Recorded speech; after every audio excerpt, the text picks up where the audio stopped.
What's up, y'all? Before this video begins, I just want to show my appreciation for the app Bump for partnering up with me for this video. Yo, I'm pretty glad that I was put on this app because I'm able to find some gems that I couldn't find on some other marketplaces. It's pretty much a sneaker, streetwear, and vintage marketplace. It's been available for the iOS, but is now available for the Android users. So what I'm doing here is I'm showing you guys how quick and easy it is just to post your own listing. It's quick, bop, bop, bop. It's a quick process. As long as you put a descriptive title and description, it'll be easy for anybody to find your shoes. So it's pretty intuitive depending on what photo you use because it automatically dictated that the shoes were already red. I like the interface where you can message the seller first prior to purchasing, so you can ask more detailed questions about like if there's any more damage to the shoes if it wasn't, listed in the photos already, since you are limited to 8 photos. I do feel more safe because of that, because you are interacting with the owner. So right now I'm creating a group chat for you guys, just in case if you guys want to interact with me and talk to me about whatever, restoring shoes in general. So I'll leave the link in the description below. Make sure you have an up-to-date version of the app as well. Unfortunately, it's not available for Android for the chat, only for iOS, but they are working on it for the Android. Finding what you're looking for is incredibly specific. See, I really like this because you're avoiding a plethora of useless listings that you don't even want to look at just to find the one that you want. So the more specific you are, the more likely you are to find what you're looking for. For me, I'm looking for a Babe hoodie or a jacket in my size. So since it is a Japan brand, I go a size up. So I'm usually a medium large, but I'm opting for a large, extra large.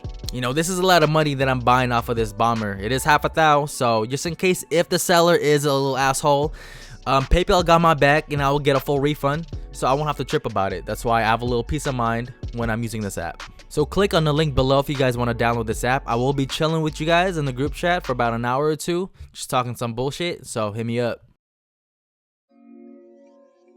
Yo, what's good guys? It's John Manalo, and I'm here to show you guys how I'm going to restore these Red October Yeezy 2s. So my client, man, he is straight OG in the game. He has his own business, is doing pretty well, multi-billions. I don't want to say his name, but his name kind of rhymes with Pablo Escobar. I'm not saying that white powder and him are related, but it's a trip because he hit me up through a carrier pigeon when I got the mail. So he was like, yo, I watch your YouTube videos, I've seen your work and you do really good stuff, so I want to make sure that you're able to revive these shoes before I send them to you. So I've been in the jungle all day, so let me see what you can do with these. I just can't believe anybody would do this to a pair of shoes. I mean, he got shmoney, so it's cool. So the first thing we have to do is deep clean the uppers, but before we do that, we have to remove the laces and the lace locks off of the shoe.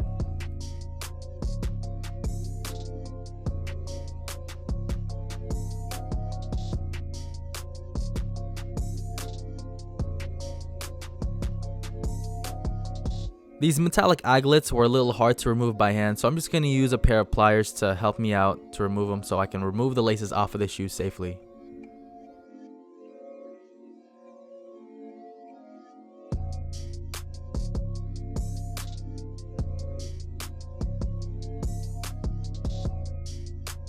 Since this is a very special pair of shoes, I will be using Don Julio to clean the laces.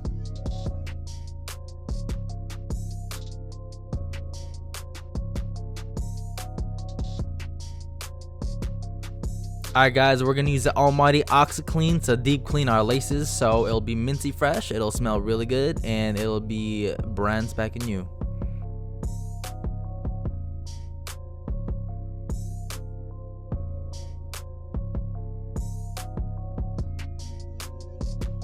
And I will be cleaning the lace locks with the same mixture, but I'll be using a brush this time. So in this bottle, I have antibacterial dish soap that I will spray onto the shoes and use my brush to scrub away all of that muck.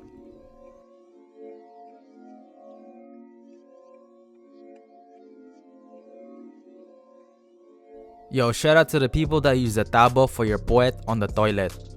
If y'all don't know what I'm talking about, then ask it in the comment section. Also, man, shout out to my brother Homage. He don't know I'm using his beats, but his beats are pretty fire, so you can check him out in his YouTube video in the link in the description below. So finally, after scrubbing and wiping, the shoes are finally dirt free inside and out.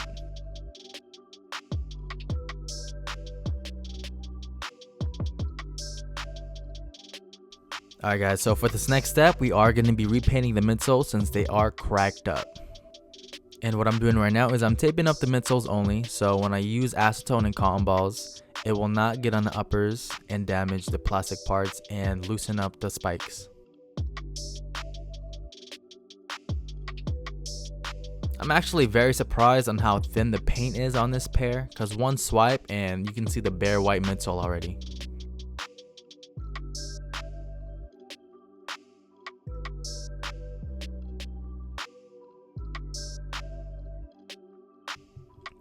Now that the midsoles have been finally fully stripped off of the original factory paint, we are going to use an airbrush. So in order for us to use an airbrush, we have to cover up all of the uppers that we don't want the paint to get on. That also means taping up the rubber sole. I want to give my brother a shout out, Derek from Relay Restorations, for his paint mix of the Red Octobers. I'll link his IG down below and his website where you can cop a bottle of his paint mix. Whenever I do get a chance to use the airbrush, I just love using the airbrush since it is more convenient. Though it is a lot more steps for prep work, but the results you get is bar none. It's really good. So I'm having my brother Quinn remove the paint off of the air bubble with an X-Acto knife. It's not going to damage the bubble if you are good with your hands. That's why his girl, V, is a very lucky girl. Even after scrubbing away all of that muck off of the soles, there's still some black stains on the soles. So what we're going to do is we're going to use Salon 40 Volume Cream to use the strong percentage of the hydrogen peroxide to strip away all that dirt. This solution is incredibly strong, guys. So if you guys do buy this product, make sure you wear gloves, because any contact on your skin, any prolonged exposure will burn your skin. I don't have any gloves on because I literally don't feel anything.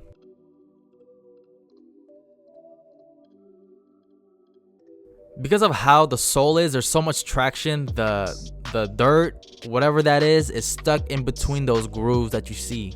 So at this point, I feel like I'm gonna need to give it another round of the sole saucing, so more of the hydrogen peroxide can be put into work now that majority of that dirt has been lifted away. Now we can tackle in the deeper stains.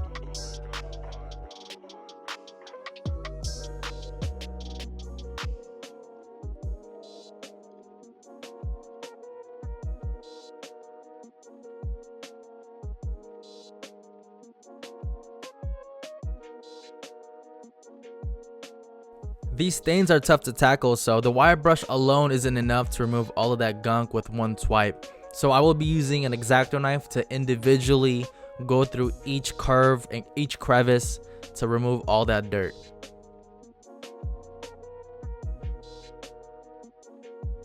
So because water has touched the suede, I will be using the suede brush specifically for suede. It's a wire brush and a bristle brush all in one. So this will re-nap the suede, making it easier for us, and we'll have better results for when we actually re-dye the suede. So we are almost done with this restoration. The last thing we have to do is re-dye the suede. So right now, I'm just taping up the areas that I don't want the suede dye to get on, and all I'm focusing on is just suede. This pretty much wraps it up for this whole restoration. Hope you guys do enjoy this video. If you guys did enjoy it, please give it a thumbs up. Make sure you subscribe and comment down below what y'all think, guys. I appreciate you guys and I love y'all, and I am from the Bay Area. Pretty sure you guys already know this, so if you guys are from the Bay Area, let me know what city you're in, and take care and God bless, guys. Yay! Also, don't forget to download the app Bump, because you'll never know what you'll find up there, and join me at the group chat, y'all. Peace.